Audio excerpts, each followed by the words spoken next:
My mom used all the salary I sent her to fund my sister and her husband's luxuries, so I cut them off quietly and watched their world collapse. I'm 32, male, and enlisted in the Army right after high school.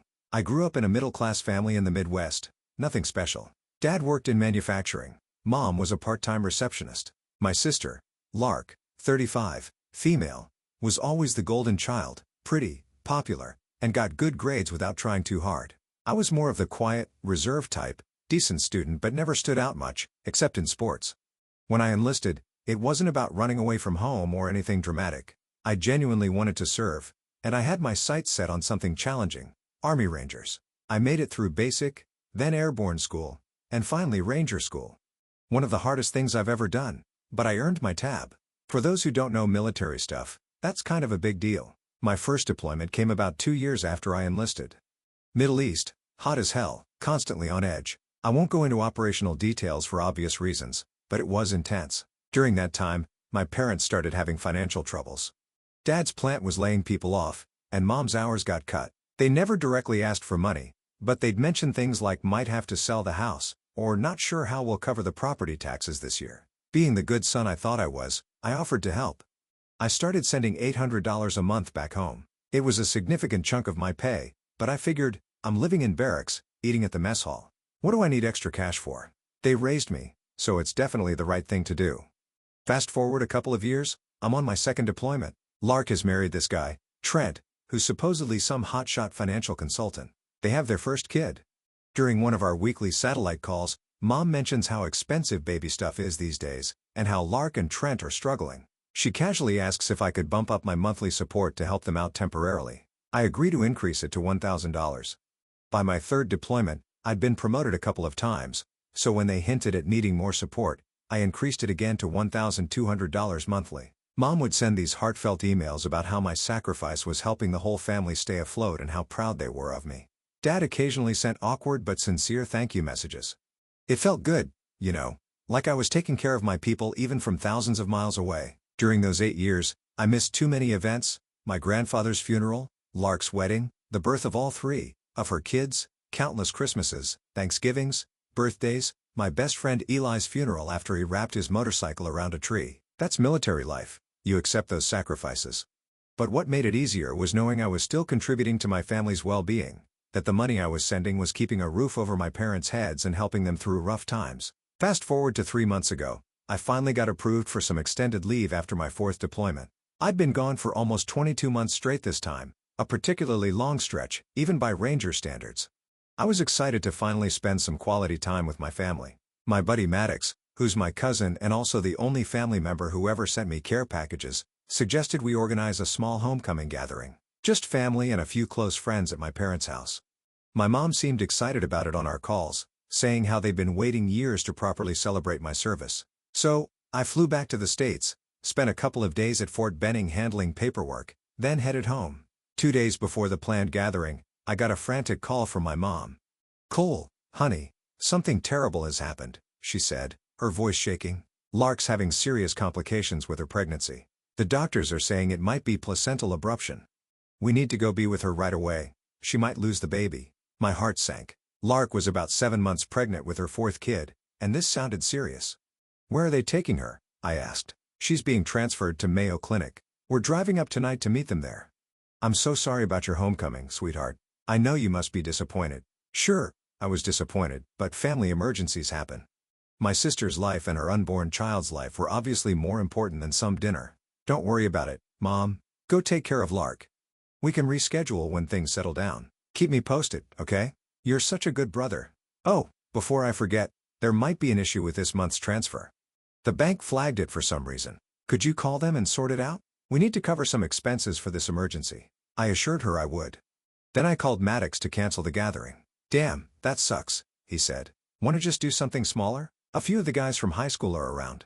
We could hit up Allie's tomorrow night instead." I agreed, figuring a low-key night with some old friends was better than sitting alone in a hotel room. The next evening, we met up at Allie's. Me, Maddox, and 2 buddies from high school I hadn't seen in years. We were catching up, sharing stories, giving each other grief like we were 18 again. It felt good, normal, something I hadn't experienced in a long time. A few hours into the night, We were swapping stories about what happened to people from our graduating class. Marcus was mid-sentence about how our valedictorian ended up living in his mom's basement when Maddox, half listening while scrolling through his phone, suddenly let out a low whistle. "Man, those pictures your parents posted look amazing. That infinity pool is sick. Your sister's looking pretty good for being 7 months pregnant too." Now, apart from the fact that Maddox was hitting on my sister while looking at his phone, the conversation screeched to a halt. Jake and Marcus exchanged awkward glances. I felt my ranger training kick in, that immediate shift to tactical awareness when something's not right in your environment. My expression didn't change, but inside, alarm bells were blaring. "What pictures?" I asked, voice deliberately casual. Maddox looked up from his phone, saw my face, and the realization hit him like a bullet. His eyes widened, and he immediately backpedaled. Maybe I'm thinking of someone else's parents, like Dave Hoffman's folks or something." "Your mom and dad, they're not at some resort right now, are they?" Jake and Marcus were suddenly very interested in their drinks, sensing the tension that had instantly materialized. I kept my expression neutral, the same face I'd worn during interrogation training. Never let them see what you're thinking. Inside, though, I felt something cold and heavy settling in my stomach, like I'd swallowed a chunk of ice. "Can I see?" My voice remained steady. Maddox hesitated, eyes darting between me and the phone like he was deciding whether to defuse a bomb or run from it. Then, with a resigned sigh, he passed me his phone. There, on the screen, was my mom's Facebook post from exactly 3 hours and 17 minutes ago. A perfectly framed selfie of her and my dad standing in front of an infinity pool that seemed to melt into the ocean beyond, both wearing new-looking vacation clothes, sunglasses perched on their heads, skin already showing the first hint of a tan. The location tag read, "Gran Velas Riviera Maya, Cancun, Mexico." The caption, "Day 2 of our much-needed family vacation. So blessed to have everyone together. Everyone together. Except me." I swiped to the next photo with the mechanical precision of clearing a room. There was Lark, very much not in medical distress, not hooked up to monitors at the Mayo Clinic, not suffering from any placental abruption. Instead, she was lounging on a cushioned beach chair, her pregnant belly exposed to the sun, skin gleaming with suntan oil, smiling widely with a virgin pina colada in one hand, her other hand making a peace sign. Trent was next to her in designer swim trunks, sporting a fresh haircut and a watch I recognized as a tagwear I'd seen in a PX catalog for $3,500. Their 3 kids were building an elaborate sandcastle nearby, supervised by what appeared to be a resort staff member. The third photo was a group shot at a restaurant, some kind of celebration dinner. Everyone was dressed up, glasses raised in a toast, a cake with "Congratulations Trent" written on it centered in the frame. The caption explained that Trent had just signed a new client, worth celebrating in style. The timestamp showed these photos were taken yesterday. There was no emergency, no hospital, no specialists, no medical crisis, no rush to be by Lark's side during a life-threatening complication. They were all on a freaking family vacation in Mexico, a vacation they'd been enjoying while I sat alone in a hotel room, worried about my sister, rescheduling the homecoming I'd waited years for. I handed the phone back to Maddox with the same controlled precision I'd use handling a sensitive explosive. My face remained impassive, but something must have shown in my eyes because the table went dead silent. "Shit, Cole," Maddox finally said, looking mortified. "I had no idea. I thought you knew. I thought maybe you couldn't get leave for the trip or something." Marcus cleared his throat awkwardly. "Your folks said you were tied up with some special training thing. That's why we were so surprised when Maddox said you were coming home." Jake nodded. "Yeah man, your mom told my mom last month that you couldn't get leave until fall, said it was classified stuff, so they've been planning this for at least a month." The realization hit like a breaching charge. They hadn't just made up an emergency to get out of my homecoming, they'd been systematically lying to everyone about my availability to cover their tracks. I took a slow sip of my water, letting the tactical part of my brain take over, the part trained to function under fire. "It's fine," I said finally, my voice neutral. "Let's just enjoy the night." And outwardly I did. I kept the conversation flowing, laughed at Jake's construction site mishap stories, offered some sanitized war stories that wouldn't give anyone nightmares. I even joined in ribbing Maddox about his CrossFit obsession. First rule of CrossFit, always talk about CrossFit. But behind that carefully maintained facade, my mind was working overtime, like being on surveillance in hostile territory. I was reassessing every interaction I'd had with my family over the past 8 years, re-examining every emergency expense, every tearful call about financial struggles, every guilt trip about how I wasn't around to help with the real family issues. 8 years of deployments, 8 years of sending money home, 8 years of living frugally so they could supposedly keep their heads above water. And all that time they'd been living a completely different reality than what they'd portrayed to me. When I got back to my hotel that night, I pulled out my laptop and began methodically excavating my family's digital footprint with the same focus I'd used planning a night raid.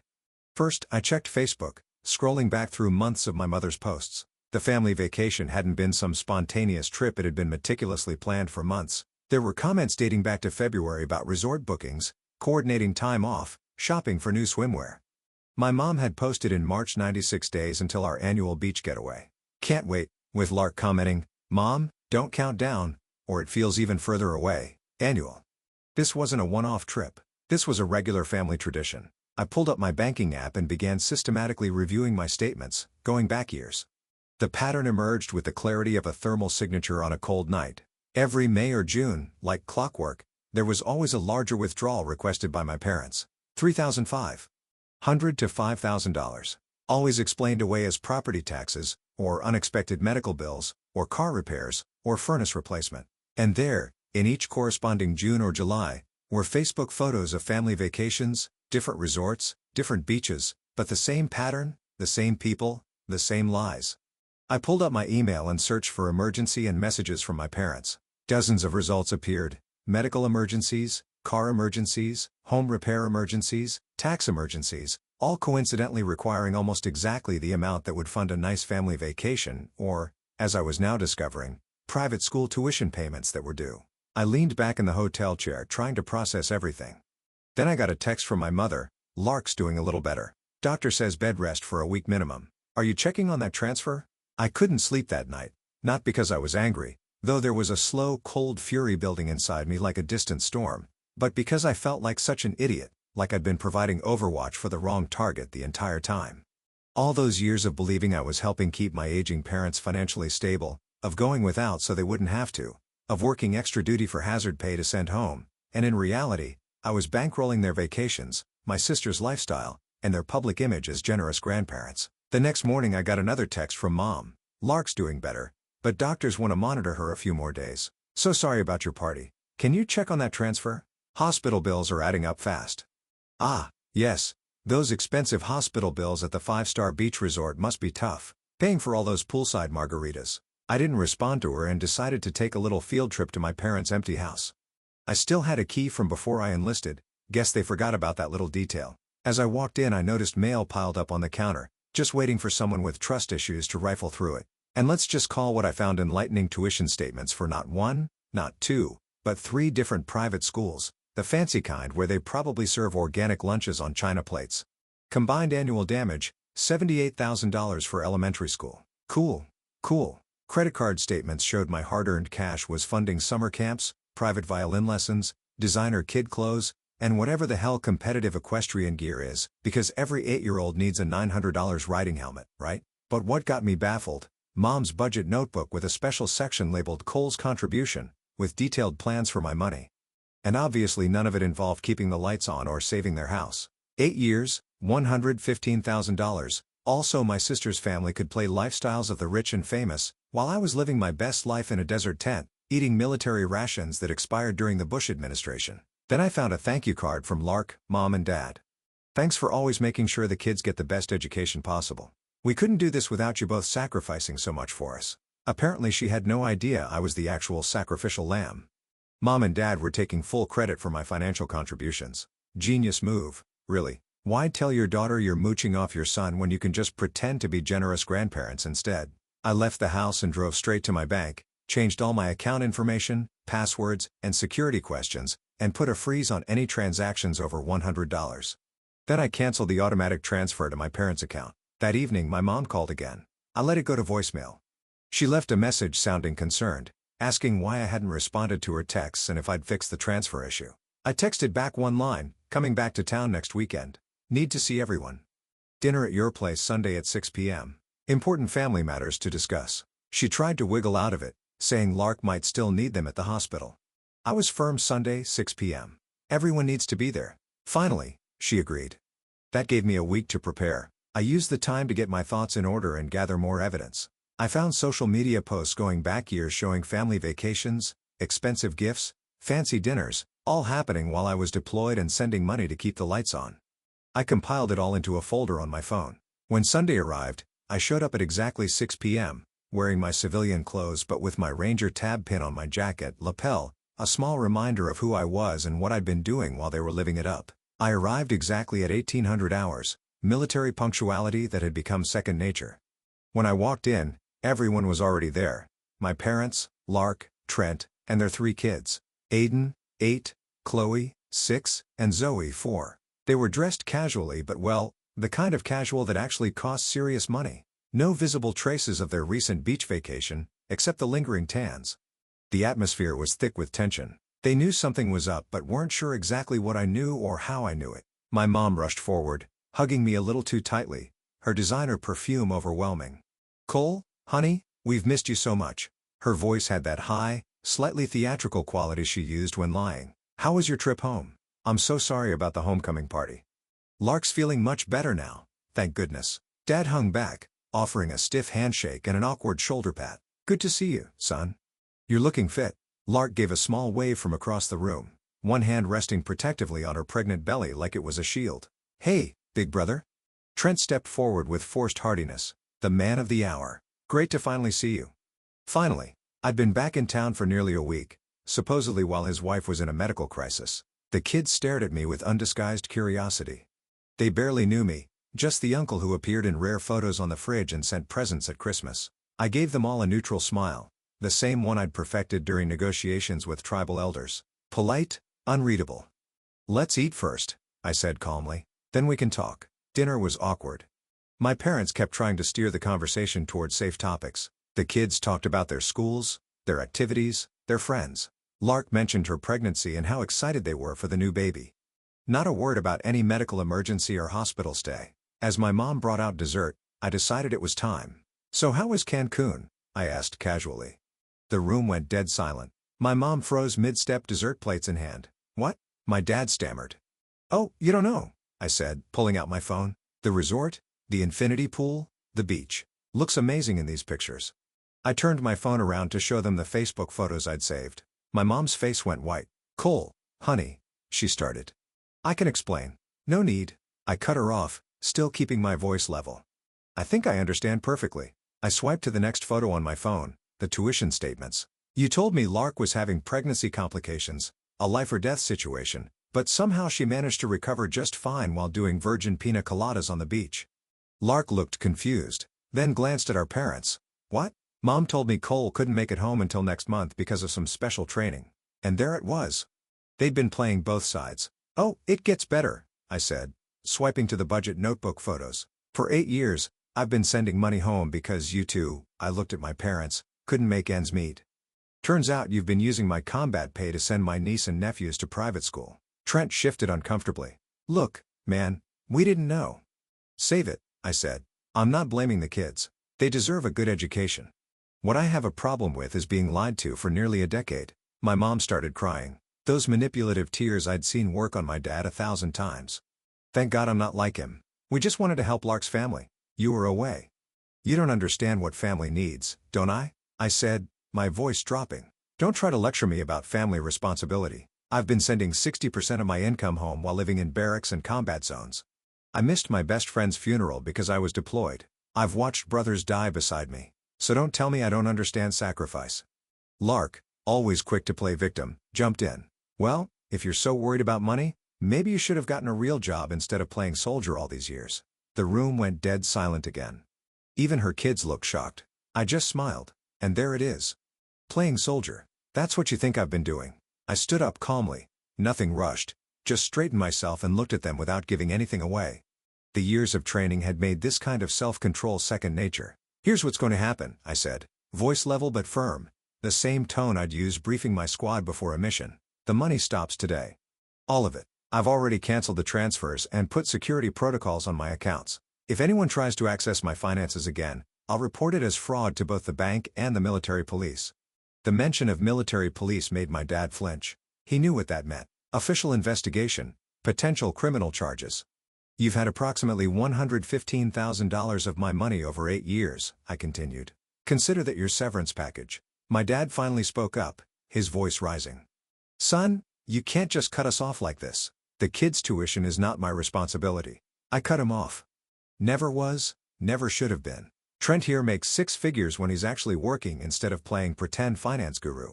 Your tax records from 2 years ago show $127,000 before your commission structure changed. Figure it out yourselves. Trent's face went pale. He hadn't expected me to know the specifics of his income fluctuations. Lark's expression morphed from shock to rage in seconds, like watching a flashbang detonate. "You selfish prick," she spat, one hand protectively on her belly, the other pointing at me, accusingly. "My kids are family. What are they supposed to do? You know how competitive college admissions are these days. They need every advantage." I looked at her dead in the eyes. "The same thing I did, go to public school." Lark flinched as if I'd actually struck her. The idea of public education for her precious offspring was apparently more horrifying than lying to and exploiting her brother for almost a decade. Then everything went to hell. Mom started crying dramatically. Dad muttered something about disowning me. Lark went off about family loyalty while her kids sat there looking confused and scared by all the yelling. But the real surprise came when my mom, desperate to regain control, blurted out, "Lark, honey, calm down. We'll figure something out. We always do. Cole's money was just helping us cover what your father and I have been giving you all these years." And that's when Lark's expression changed from anger to confusion. "What do you mean, Cole's money?" My mom realized her mistake too late. The truth was out. "You told me you were helping us from your retirement savings," Lark said slowly. "You said you were making sacrifices for us." "We were," my mom insisted. "We were managing everything, making sure everyone was taken care of. By using my brother's money without telling me," Lark's voice had gone ice cold, "making me believe you were the generous ones while he was overseas getting shot at." For a brief moment, I almost felt bad for her. Almost. I mean, she'd been played too, in a different way. Trent stood up, looking uncomfortable. "We should go. Kids, get your things." As they were leaving, Lark stopped in front of me. No tearful apology, no dramatic reconciliation, just a cold, hard stare. "You should have told me years ago," she said. "Would it have made a difference?" I asked.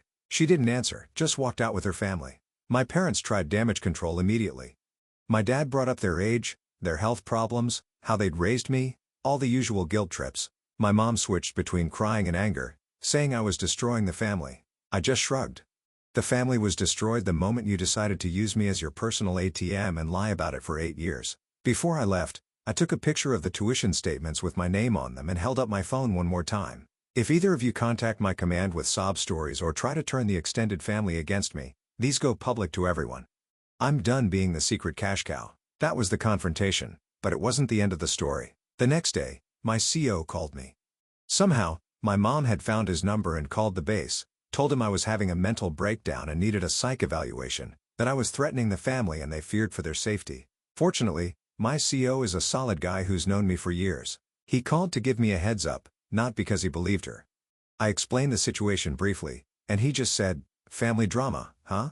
Take care of it and be back by the 15th. Then the text messages started. First from my dad. "Your mother is devastated. Is this how we raised you to treat family? After everything we've done for you?" Then from extended family members I barely spoke to. "Heard you're having a rough time adjusting back to civilian life. Your parents are worried about you. Maybe talk to someone." Then from Lark, "The kids are asking about their Uncle Cole. Aiden's school is threatening to drop him if the tuition payment doesn't clear. Is that what you want, to punish an 8-year-old? I didn't respond to any of them. Instead, I drove to Maddox's place. He'd always been straight with me, and I needed someone to talk to who wasn't trying to manipulate me. "Dude, that's messed up," he said after I explained everything. I always wondered how Trent and Lark afforded all that stuff. His business is mostly smoke and mirrors. Half the people he's consulted for ended up losing money. "Did you know about the money I was sending home?" I asked. He shook his head. "No way. Aunt Lisa just said they were comfortable because of good investments. I figured Uncle Rick's union pension was better than most." We spent the evening catching up properly. Turns out, Maddox had gotten divorced last year after finding out his wife was cheating with her CrossFit instructor. He was also the only one who'd been sending me updates about what was really happening back home, though even he hadn't known the full financial situation. "What are you going to do now?" he asked as I was leaving. "Focus on my career. Maybe look at buying a place near base. I've got a chunk of savings now that I'm not sending it all to them." "They're going to keep coming at you," he warned. "Aunt Lisa doesn't give up easily," and he was right. 3 days later, my mom showed up at my hotel, no idea how she found out where I was staying. The front desk called my room. "Sir, there's a woman in the lobby claiming to be your mother. She seems upset." I could have refused to see her. Part of me wanted to, but I figured it was better to deal with this head-on than let it fester. When I got to the lobby, she was dabbing at her eyes with a tissue. Classic mom manipulation tactic. Appear vulnerable in a public place so I couldn't make a scene. I sat down across from her. "How did you find me?" "I called all the hotels in town," she said. "A mother knows these things." I waited, saying nothing. "Cole, honey, I know you're upset. We should have been more transparent about how we were using your help." "My help was based on lies," I said. "You told me you needed money for basic expenses, that you might lose the house. Instead, you were using it to send Lark's kids to private schools that cost more than most people's college tuition. We were trying to give them opportunities, with your money, without my knowledge or consent." She leaned forward. "You've always been so independent, so self-sufficient. Lark's family needs more support. Her husband, his business has been struggling for years. Those children need stability, advantages. And you decided I should provide that without even asking me. Would you have said yes if we had?" She challenged. "I thought about it. Maybe. For a reasonable amount, for actual necessities. But I deserve the choice." She sighed. "Well, your decision has consequences. Aiden's school is threatening to expel him if the tuition isn't paid by Friday. Chloe might lose her spot on the competitive gymnastics team." "Is that what you want, to punish innocent children?" Classic guilt trip. Make me responsible for outcomes that were never my obligation in the first place. I told her, "Those are Trent and Lark's problems to solve, not mine. And definitely not by emotionally blackmailing me. It's not blackmail to expect family to help family. Help, yes. Be exploited, no." She tried a different angle. "Your father's blood pressure has been through the roof since your episode. The doctor's concerned about his heart. Is this stress worth risking his health over?" I almost laughed. "Wow. Pulling out all the stops, aren't you? First the kids, now Dad's health. What's next?" "The family dog needs expensive surgery." Her face hardened. The vulnerable act dropped instantly. "You've changed, Cole. The military has made you cold, uncaring." "No," I corrected her. "Finding out my family has been lying to me and stealing from me for 8 years made me reevaluate who deserves my trust and support." "Stealing?" "It wasn't stealing. You offered to help?" "I offered to help you based on specific needs you claim to have, not to fund Lark's upper-middle-class fantasy lifestyle." She stood up, gathering her purse. "I can see this conversation as pointless. Your father was right. You've become selfish. When you're ready to be part of this family again, you know where to find us." "I do," I agreed. "Probably at another resort, once you find someone else to foot the bill." She left without another word. I sat there for a while, feeling strangely calm. For the first time in years I felt like I was seeing my family clearly. The next day I got a call from a number I didn't recognize. It was Trent, Lark's husband. "Cole, hey, it's Trent.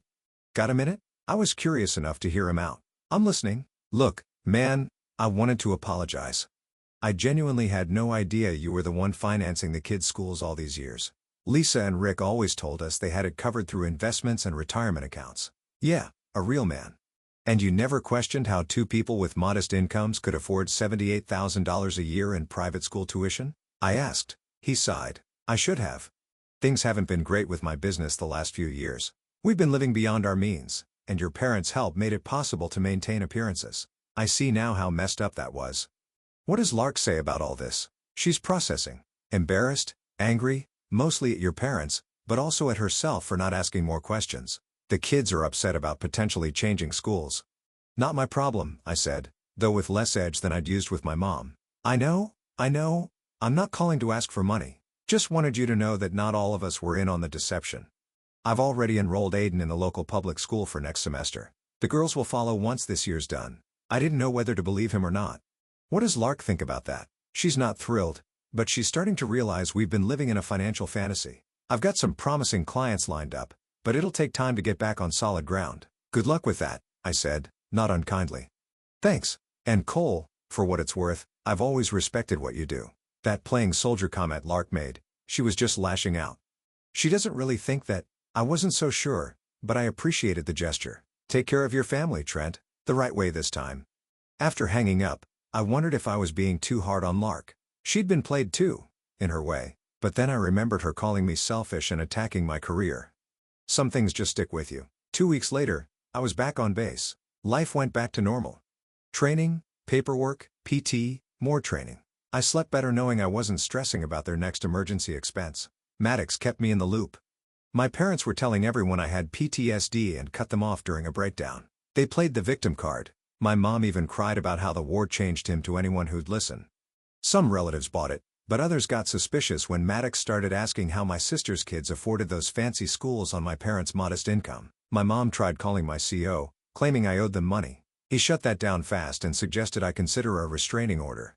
My dad sent a long email about family duty and how they'd plan to pay me back in their will. I didn't bother responding. Lark stayed quiet. Through Maddox's media, I saw her kids.